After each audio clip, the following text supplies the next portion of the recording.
গল্পের শুরুতেই জুম্মি নামের এই ছেলেটিকে দেখানো হয়, যার এক পা নষ্ট হয়ে গিয়েছিল। তার মা একটি মাছের দোকানে কাজ করে। দেখা যায় তিনি বোবা হওয়ায় কার্ডের মধ্যে কমন বাক্যগুলি লিখে কাস্টমারদের সাথে কথা বলেন। মূলত জুংমিনের অবস্থা ইদানিং খুব খারাপ যাচ্ছিল। স্কুলের কারোর আচরণই তার পক্ষে ছিল না। রাতের বেলা সে গুগলে সার্চ করছিল কিভাবে মরা যায়। তখন তার সামনে একটি বিজ্ঞাপন আসে। বিজ্ঞাপনে লেখা ছিল ডিলাক্স ট্যাক্সি সার্ভিস, মরার বদলে প্রতিশোধ নিন, আমরা আপনার কাজ সম্পন্ন করব। জুমিং তাদের সাথে যোগাযোগ করে এবং দেখা যায় পরদিন ডংসন নামের এই ছেলেটি জুমিংকে বলে যে তোমার সাথে যা যা হচ্ছে সব বলো।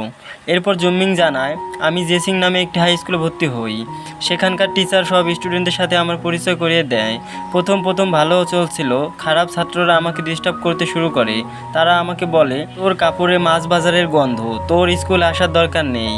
এরপর তারা আমাকে সেদিন থেকে অপমান করা শুরু করে, এমনকি স্কুলের বাইরে খারাপভাবে গালাগালি করে, মারতে থাকে এবং সবাই আমার থেকে দূরত্ব বজায় রেখে চলতে শুরু করে।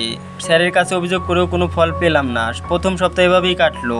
তারা তাদের উল্লাস করার মজা করার জন্য আমার কাছ থেকে টাকা নিত। এমন একদিন টাকা দেয় নাই বলে আমাকে ধাক্কা দিয়ে মোটরসাইকেলের নিচে ফেলে দেয়। এতে আমার এক পা হারায়। পুলিশকে বিষয়টা বলেও কোনো ফল পাইনি। এক রাতে বাসায় ফিরে দেখি তারা আমাকে বোকা বানিয়ে আমার বন্ধু সেজে দাওয়াত খাচ্ছে। তারপর ডংসন জুম্মিনকে একটি লেটার দেয় এবং সেই লেটারটা অনুযায়ী জুম্মিন সেই গেমে গিয়ে সার্চ করে এবং সেখানে তারা গেম থেকে জুম্মিনকে ওয়েলকাম জানায়। ব্লু কার্ড ট্যাক্সি সার্ভিস বাছাই করার জন্যই আপনাকে ধন্যবাদ। আপনার সুরক্ষা এবং সুবিধার জন্য আপনাকে কিছু নিয়ম বলছি। চুক্তি থাকা অবস্থায় ক্যাবের মিটার চলমান থাকবে। সমস্ত ফি কাজ শেষে দিতে হবে। একবার আমাদের সেবা গ্রহণ করলে আমাদের সেবা নিয়ে কারোর সাথে শেয়ার করতে পারবেন না। নিয়মগুলো মেনে চলার জন্য ধন্যবাদ। আপনি যদি প্রতিশোধ নিতে চান, যারা আপনাকে কষ্ট দিয়েছে তাদের বাম দিকে নীল বোতামটি টিপুন। যদি বদলা নিতে না চান তাহলে লাল বোতামটি টিপুন। আপনার পছন্দটি নির্বাচন করুন। আর এই গেমটি ভালো লাগে না এবং প্রতিশোধ নিবে না বলে সে বাইরে চলে যেতে লাগে এবং তার সাথে সাথেই তার সেই কথাগুলো মনে পড়ে যে তার সাথে কিরকম খারাপ হয়েছে। পরদিন সেই ড্রাইভার ডংসন তার স্কুলে আসে এবং তার স্কুলের সুস্থ শিক্ষক না থাকার কারণে তাকে এখানে এক সপ্তাহ শিক্ষক হিসাবে রাখা হবে। এই টিচারটি ডংসনকে বলে যে এখন আপনার গণিত ক্লাস নিতে হবে। ডংসন তো খুব চিন্তিত হয়ে পড়ে। এরপর এই মেয়েটিকে দেখানো হয় এবং ডংসনকে মেয়েটি বলে যে আমি ইউন। এই বলে ডংসনকে বলে মার খাওয়ার সময় মারা খেতেই হয়, আমি আপনার পাশে আছি। এরপর ডংসন হাসি দিয়ে বলে আমাকে ক্লাস নিতে হবে। এরপর একজন টিচার ডংসনকে ক্লাসে পরিচিত করিয়ে দেয়। ডংসন স্টুডেন্টকে বলে যে আমি তোমাদের নতুন টিচার, তাই তোমাদের আজকে হাজিরা ডাকবো।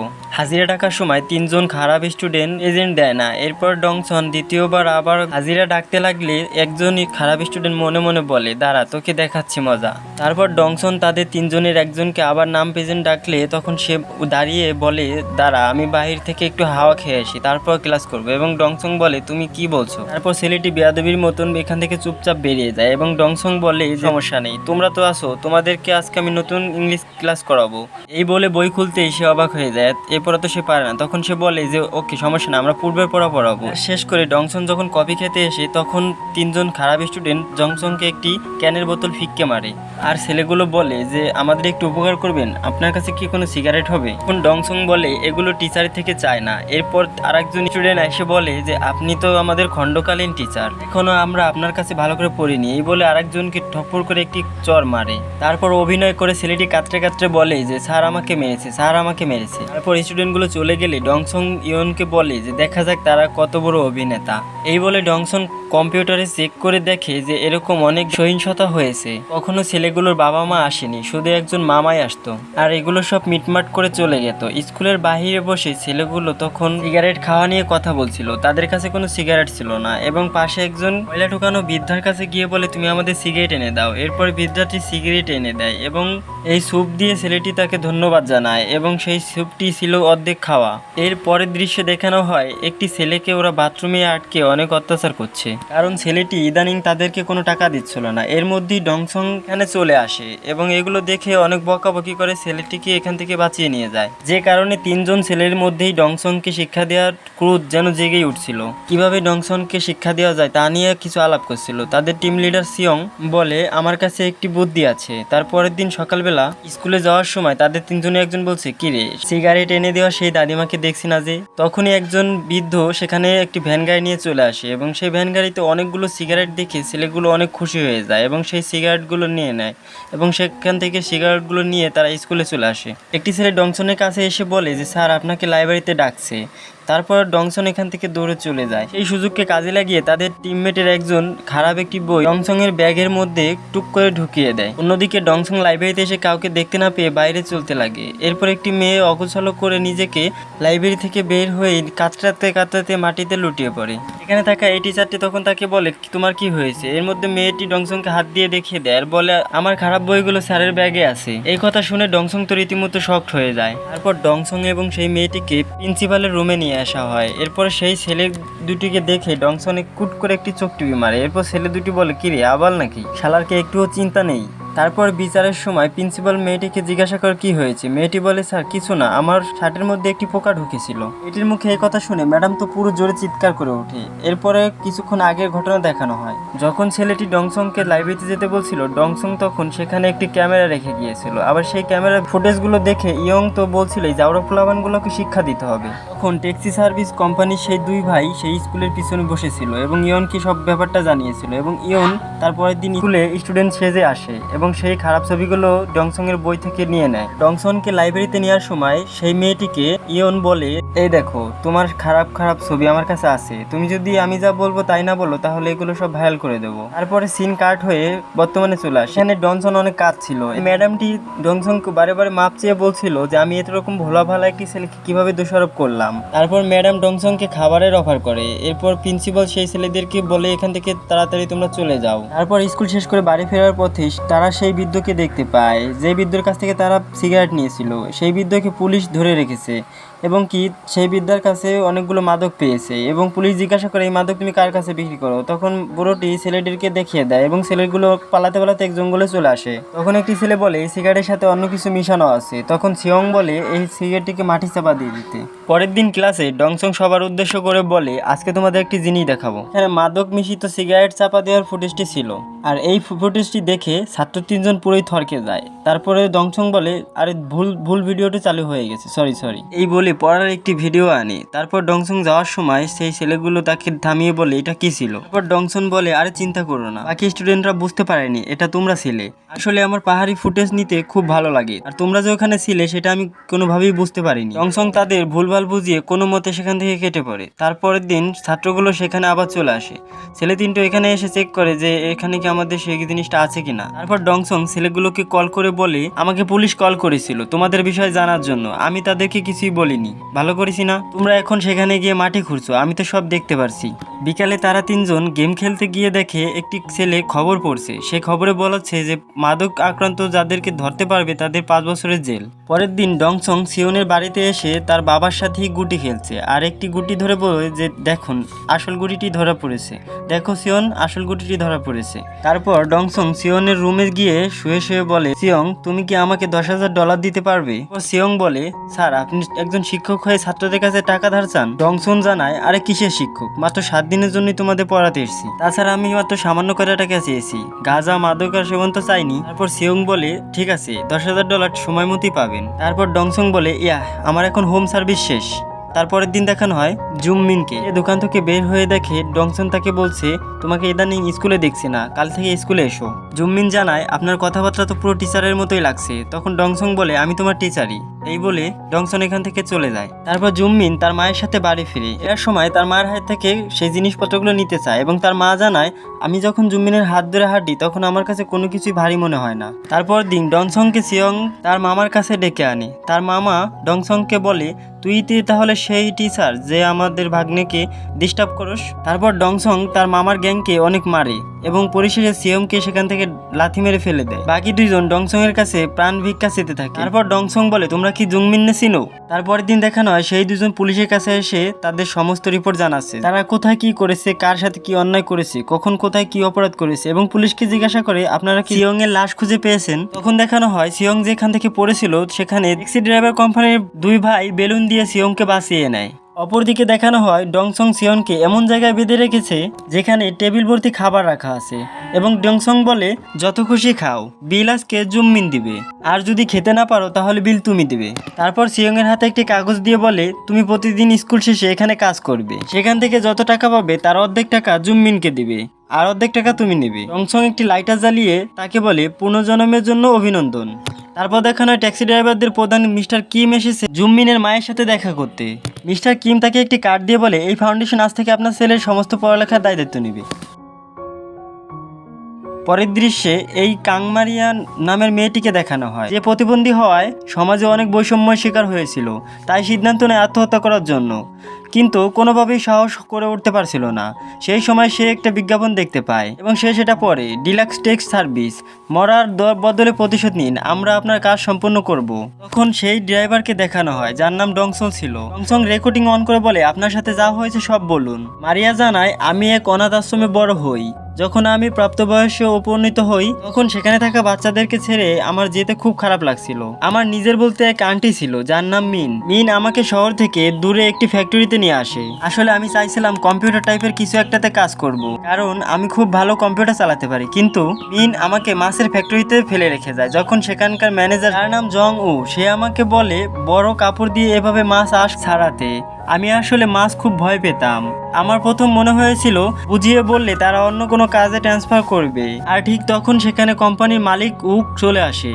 উক আমাকে জোর করে ধরে মাছের পানিতে চুবিয়েছিল। আসলে এটা ছিল আমার কাছে খুব ভয়ঙ্কর পরিস্থিতি। সেই দিন তারা আমাকে একটা ড্রামের ভেতর আটকে রাখেন, তারপর সেখানে অনেক বরফ দিয়েও রাখে এবং আমি পুরো রাত সেখানে ছিলাম। পরের দিন জং উ এবং উক সাহেব আমাকে গরম পানি দিয়ে জাগায়। তখন উক জং উকে বলে দেখো আমি কত দয়ালু, এই ঠান্ডায় একজনকে পানি দিয়ে আমি সাহায্য করছি। সকাল হলে আমাকে দিয়ে তারা কাজ শুরু করায়, সেই মাছ থেকে আঁশ ছাড়ানোর কাজ। আসলে আমি অনেক দূর থেকে দূরে চলে যেতে চাইছিলাম, যেখানে তারা আমাকে খুঁজে পাবে না। মারিয়ার কথা শেষ হলে ডংসুক গাড়িটা থামিয়ে দেয় একটা জায়গায়, সেখানে একটি টিভি ছিল। মারিয়া টিভির সামনে গিয়ে দেখতে পায় একজন তাকে বলছে ডিলাক্স ট্যাক্সি সার্ভিস থেকে আপনাকে স্বাগতম, আমরা আপনার সুরক্ষা এবং সুবিধার জন্য কিছু নিয়ম বলে রাখি। কাজ সম্পূর্ণ হওয়ার পর আপনাকে পারিশ্রমিক দিতে হবে, আর একবার আমাদের সার্ভিস গ্রহণ করলে কারো কাছে বলতে পারবেন না। নিয়ম মেনে চলার জন্য ধন্যবাদ। এবার আপনাকে কষ্ট দেওয়ার লোকের প্রতিশোধ নিতে চাইলে বাঁ দিকের নীল বোতামটি টিপুন, প্রতিশোধ না নিতে চাইলে ডান দিকের লাল বোতামটি টিপুন। তখনই মারিয়ার সেই কষ্টের কথাগুলো মনে পড়ে, সে মনের মধ্যে খুব রাগ নিয়ে নীল বোতামটি টিপ দিয়ে দেয়। তখন আমাদের দেখানো হয় ট্যাক্সি সার্ভিসের সবাই প্রস্তুত হচ্ছে। সমাজে তাদের ট্যাক্সি সার্ভিস নামে চিনতে পারলেও তাদের গ্রুপের আসল নাম হচ্ছে ব্লু বার্ড। আমাদের ব্লু বার্ডের 4 জন সদস্যকে দেখানো হয়, যাদের নাম হচ্ছে একজনের ডংসুন, আরেকজনের ইউন, আর 2 জনের নাম হচ্ছে 2 ভাই। এই 2 ভাইয়ের কাজ হচ্ছে ইঞ্জিনিয়ারিং করে নতুন নতুন জিনিস তৈরি করা। তাদের একজন একটি আইটেমের দিকে তাকিয়ে বলে ডংসং, এটার নাম সাজোয়া, আমরা এটা ট্যাক্সির সামনে রাখবো, এটার মাধ্যমে যে কোনো দেওয়াল ভেঙে ফেলা সম্ভব। তারপর তাদের টিম লিডার মিস্টার কিং সেই আত্মহত্যা করা মেয়েটির জবানবন্দি শুনতে থাকে, যেটা ডংসং পূর্বে রেকর্ড করেছিল। মিস্টার কিং জানান আমি এই ব্যাপারে খোঁজ নিয়েছি, সেই ফ্যাক্টরির মালিক উক এবং জংউ মিলে চালায়। ইয়ং তাদের বলে আমার একটা প্রশ্ন ছিল, এখানকার কর্মচারীরা কেন পালিয়ে পুলিশদের জানাতে পারে না। মিস্টার কিম একজন পুলিশ এবং একজন আসামির ছবি দেয়ালে লাগিয়ে দেন। তারপর সেই আগের কাহিনী দেখানো হয়, যেখানে মারিয়া পালানোর চেষ্টা করছিল, কিন্তু নিচে উকের নিজস্ব লোক থাকার কারণে মারিয়া অনেক হুঁশিয়ারির সাথে চালাকির সাথে সেখান থেকে পালিয়ে যাচ্ছিল। কিন্তু সেখানে একটি পুলিশ আসে, আর পুলিশটি মারিয়াকে বলে কি হয়েছে, কিন্তু সমস্যা হয়েছে। তারপর পুলিশটি মারিয়াকে তুলে নিয়ে আবারও ফ্যাক্টরিতে দিয়ে আসে। জংউ তাকে আরও সেই ড্রামের পানিতে চুবিয়ে রাখে, আর উক সেই পুলিশকে ধন্যবাদ জানায়। তারপর সিন কাট হয়ে বাস্তবে চলে আসে। সেখানে ইয়ং জানায় এই মিশনের সাথে যারা কাজ করতে চাও তারা হাত তুলে দেখাও। দেখা যায় এই কেসটা নিয়ে সবাই খুব সিরিয়াস। তারপর তারা সবাই তাদের মিশনে নেমে পড়ে ও তারা রেডি হয়। 2 ভাই সেই ফ্যাক্টরির পেছনে চিকেনের দোকান দেয়। তাদের চিকেনের গাড়ির পেছনেই একটা ছোট্ট জায়গায় ইউন তার কম্পিউটার নিয়ে বসে আছে। 2 ভাইয়ের একজন জংউকে বলছিল আমাদের নতুন দোকানের জন্য একটা চিকেন কিনলে 2টি ফ্রি। এদিন রাতেই জংউ তাদের চিকেনের দোকান থেকে চিকেন অর্ডার দেয়। জংউ তার মালিক উকের সঙ্গে বসে মজা করে খাচ্ছিল। জংউ বলে আমি মারিয়াকে মিস করছি, আর তার বস গালে থাপ্পড় দিয়ে বলেন নিজের কাজে সতর্ক থাকো। তারপর তারা খেয়ে ঘুমিয়ে গেলে ডংসল তাদের ঘরে লুকিয়ে প্রবেশ করে। সে জংহুর ফোন খুলে দেখতে পায় মারিয়ার অনেক অস্বস্তিকর ছবি তার ফোনে ছিল। এগুলো দেখে ডংসং খুব রেগে যায়। তারপর আমাদের দেখানো হয় ডংসল কিভাবে ট্যাক্সি গ্রুপে এসেছিল। অনেক বছর আগে একজন খুনি ডংসলের মাকে হত্যা করে। সেই হত্যাকারীকে যখন পুলিশ ধরে ফেলে তখন হত্যাকারীকে পুলিশ বলে এই নাও চাকু, আর কিভাবে তার মাকে মেরেছিলে সেটা দেখানোর জন্য হত্যাকারী যখন উদাহরণস্বরূপ দেখায়, ডংসল তখন নিজের ওপর রাগ ধরে রাখতে পারে না। সেই জায়গায় মিস্টার কিমও ছিলেন, তিনি ব্লু বার্ডের চেয়ারম্যান। তারপর মিস্টার কিং ডংসনের কাছে এসে জানায় দেখো, আমি ব্লু বার্ডের চেয়ারম্যান চিনো নিশ্চয়ই। ডংসো জানায়, আমি এসব আজাইরা চিনি না। মিস্টার কিম হত্যাকারী ছবি দেখিয়ে বলে, এই হত্যাকারীকে মরতে দেখলে তোমার কষ্ট দূর হবে নিশ্চয়ই। তারপর ডংসংকে নিয়ে মিস্টার কিম তাদের ব্লু বার্ডে নিয়ে আসেন আর বলেন, তোমার মায়ের আসল খুনি কে জানো? সেটা হলো সমাজ, কারণ এই সমাজের সস্তা ক্ষমতা দেয় সেই দৈত্যটাকে প্রশ্রয় দিয়েছে। তুমি কি আসলে পুলিশদের ন্যায় বিচার বিশ্বাস করো? তারপর সিন বর্তমান আসে। এখানে দেখানো হয় সেই ফ্যাক্টরিতে ডংসং একটি ক্রেতা হয়ে আসে এবং উক ডংসংকে দেখে জ্বরে একটি ধমক দেয়, এখানে ঢুকলে কিভাবে? ডংসং জানায় সে কয়েক ড্রাম শুটকি কিনতে এসেছে। সেই ডিলটি কনফার্ম করে ডংসং সেখান থেকে চলে আসে। তারপর কিং ও জংউন মিলে সেই শুটকিগুলো প্যাক করতে থাকে। এখানে অনেকদিন পুরনো শুটকি থাকার কারণে অনেকগুলো পোকা জমে গেছে। ওকে একটি পোকা তুলে জংউকে বলে খাওয়ার জন্য। এখন জংউ বলে, এটা তো পোকা, এটা কিভাবে খাবো? তারপর উক এবং জংউ মিলে মেইন আংটির সাথে দেখা করে, যে মারিয়াকে এই ফ্যাক্টরিতে এনেছিল। উক তখন তাকে জানায় পরের বার যখন কাউকে আনবে তখন বোকাশোকা আর কম খায় এমন কাউকে আনবে। মিন বলে, মারিয়া সেদিন পালানোর সময় আমাকে ফোন করেছিল। তোমরা যদি তাকে কর্মচারী মনে করো তাহলে শুধু কাজই করিয়ে যাও, তাকে অত্যাচার করো না। এখন জংউ বলে, আমি তো মারিয়াকে ভালোবাসি। আর সে ওকে আরো বলে, আপনি জানেন ভালোবাসা কি? আমি ওকে বিয়ে করতে চাই। তখন ওকের পক্ষ থেকে একটা থাপ্পড় পড়ে। তারপর দেখানো হয় মিস্টার কিম মিনের অফিসে এসেছে। কাজ নিয়ে চুক্তি করলেন কিছুক্ষণ বসে। মিন নামের এই মহিলাটি ছিল অসম্ভব পরিমাণের লোভী। সে তো টাকার কথা শুনে একদম হতভম্ব হয়ে টাকার জন্য লোভে পড়ে যায়। আচ্ছা থেকে মিস্টার কিম ইচ্ছে করে গাড়ি দিয়ে ময়লা পানি মিনের উপর পড়ে। তারপর মিস্টার কিম গাড়ি থেকে নেমে বললেন, সমস্যা নেই, সামনে একটা ওয়াশ হাউস আছে, আমি আপনাকে ড্রপ করে দিতে পারি। গাড়িতে উঠে মিন ফিসফিস করে বলতে লাগে, আরেকটা মুরগি পেয়েছি। দুই ভাইয়ের এক ভাই ছিল গাড়ির পিছনে বসা, সে মিনকে অজ্ঞান করে ফেলে। তারপরে মিস্টার কিম একটি গভীর জঙ্গলে গিয়ে গাড়িটিতে আগুন ধরে দিলেন এবং মনে মনে বলতে লাগলেন, খারাপ লোকদের এভাবেই শাস্তি দিতে হয়। তারপর দেখানো হয় ডংসল আবারও ফ্যাক্টরিতে টাকা নিয়ে এসেছে। এবার সে 20 গ্রাম শুটকি বেশি নিবে এবং সে সমস্ত টাকা পরিশোধ করে এখান থেকে চলে যায়। অথচ জংহু এবং হুক কিছুই বুঝতে পারলো না যে ডংসং কতটা বড় একটা অভিনেতা। আরে সেই এক রাস্তা দিয়েই খারাপ সেই পুলিশটি গান গাইতে গাইতে যাচ্ছিল। তাকে একটা মেসেজ দিয়ে বলা হয়েছে অদূরে এক রাস্তায় কাং মারিয়া আছে। সে উক সাহেবকে ফোন দিয়ে বলে, এবার আমাকে বেশি পয়সা দিতে হবে। তারপর ডংসন নির্জন একটি জায়গায় তার ট্যাক্সিটা পার্ক করে এবং সেই দুই ভাই বানানো জিনিসটা গাড়ির সামনে লাগিয়ে দেয়। তারপর ডংসন সেই পুলিশটির পিছু নেয় এবং পুলিশটি ডংসনকে গাড়ি দেখে পুরো হতবাক হয়ে যায়। তখন ডংসন পুলিশের গাড়িতে ধাক্কা দিলে পুলিশটি আজে বাজে ভাবে গালাগালি করে। তখন ডংসু গাড়িটিকে পুরো উড়িয়ে দেয় এবং সেই গাড়ির মধ্যে থাকা ক্যামেরাটাকে নিয়ে চলে যায়। অপরদিকে কাংমারিয়া ট্যাক্সি ড্রাইভারদের অফিসে বসে কম্পিউটার টিপছিল। তার দক্ষতা দেখে ইয়ং তো পুরোই প্রশংসা করে। তারপর তারা দুজন খাওয়ার জন্য বেরিয়ে যায়। তখন মারিয়ার হাতে থাকা একটি ওষুধ দেখে ইয়ন জিজ্ঞেস করে, তুমি কি অসুস্থ? মারিয়া বলে, এটা সুস্থ আর হ্যাপি থাকার জন্য খেতে হয়। তারপর ইয়ন বাহিরে এসে ডনসনকে ফোন দিয়ে বলে, ওই হারামজাদাগুলি মেয়েটিকে সুস্থ থাকার জন্য মিথ্যা ওষুধ খাওয়াচ্ছিল, আসলে সেগুলো ছিল জন্ম নিয়ন্ত্রণের ওষুধ। তারপর ডংসনের কথা জেনে গেলে রাতে মুখোশ পরে জম্মুনকে প্রচুর পিটায়। জং ও বলে, থামো, আমার সাথে এরকম করছে কেন? ডংসন বলে, আমারও একই প্রশ্ন, তুই এরকম করছিস কেন? এই সময় ট্যাক্সি ড্রাইভারদের অফিসের সামনে মারিয়া তাদের সেই অনাথ আশ্রমের বাচ্চাদের ছবিগুলো দেখতেছিল আর ভাবছিল সেই সময় সে কতটাই না খারাপ অবস্থায় ছিল। তার অনাথ আশ্রমের বন্ধুগুলো তার বার্থডে হিসেবে অনেকগুলো পুতুল নিয়ে আসতো আর রুক সেগুলো টেনে টেনে ছিঁড়ে ফেলতো। আর রুক তখন বন্দুক দিয়ে বাচ্চাদেরকে ভয় দিয়ে খেয়ে তাড়িয়ে দিত। অন্যদিকে মারিয়ার পাশে মিস্টার কিম যে কখন এসে দাঁড়ালেন সেটা মারিয়া টেরই পায়নি। মিস্টার কিম জানালেন সে যেন তার অনাথ আশ্রমের সেই বাচ্চাগুলোকে এখানে আনেন, এ তাদের জন্য খাবার এবং খ্যাংলা এনেছে। এরপর রুককে দেখানো হয় সে চিন্তিত ছিল, ইদানিং তার কোম্পানি শুটকিগুলোকে কে যেন চুরি করে নিয়ে যাচ্ছে। ওদিকে ডংসুনকে শুটকি ডেলিভারি দিবে বলে সে অনেকগুলো টাকা নিয়েছে, সেটাও দিতে পারছে না। উক যখন তার শুটকি রুমে এসে তখন দেখে মুখোশধারী সেই লোকটি। উক বলে, তুই কে? ডংসুং বলে, আমি সেই যে রাতে তোর এখান থেকে শুটকি চুরি করি। এরপরে উককে ডংসুং অনেক কঠিন ভাবে মারে। মারার এক পর্যায়ে ডংসং এর মুখ থেকে মুখোশটি খুলে যায় এবং সে বলে, তুই আসলে কে? ডংসুং তখন বলে, তুই প্রতিনিয়ত অন্যায় করে যাচ্ছিস, কারণ মানুষদেরকে এনে জোরপূর্বক কাজ করাচ্ছিস, ঠিক মতো বেতনও দেস না, অত্যাচার করস। তারপর বলে, তোর মুখে অনেক ময়লা লেগে আছে, আমি পরিষ্কার করে দিচ্ছি। এই বলে ময়লা শুটকির পানির মধ্যে ওকে অনেকক্ষণ চুবয়। তারপর রুককে একটি ড্রামের মধ্যে ভরে ট্যাক্সি ড্রাইভারদের লিডারের কাছে পৌঁছে দেয়। এখানেই সুন্দর গল্পটি শেষ হয়। আর আমার এই চ্যানেলটিকে সাবস্ক্রাইব করে রাখবে। কেমন লাগলো কমেন্টে তাও জানিয়ে দেবে।